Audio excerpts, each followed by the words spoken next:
ಒಬ್ಬ common man ಆಗಿ ನಾನು ಹೇಗೆ ಬ್ರೆಸ್ಟ್ ಕ್ಯಾನ್ಸರ್ ಸಿಂಪ್ಟಮ್ಸ್ನ ಐಡೆಂಟಿಫೈ ಮಾಡ್ಬೋದು? ಅದು ಸಿಂಪಲ್ ಸಿಂಪ್ಟಮ್ಸ್ ಇರುತ್ತೆ, but people will get ignored.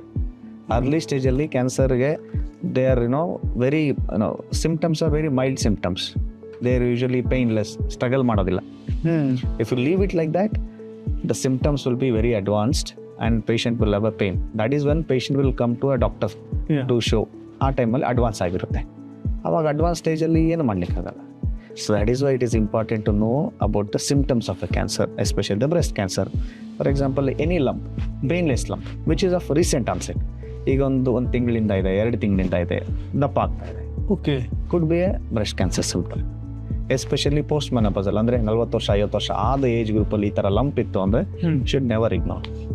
ಅದ್ರ ಜೊತೆಗೆ ನಿಪ್ಪಲ್ ಡಿಸ್ಚಾರ್ಜ್ ಬರ್ತಾ ಇದೆ, ಅದು ನಿಪ್ಪಲ್ಲು ತೊಟ್ಟು ಒಳಗಡೆ ಹೋಗಿರೋದು, ರಿಟ್ರಾಕ್ಷನ್ ಅಂತ ಹೇಳ್ತೀವಿ.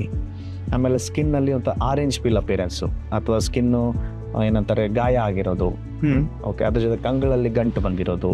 ಸೊ ಇವೆಲ್ಲ ಕೆಲವೊಂದು ಸಿಂಪ್ಟಮ್ಸ್ಗಳು.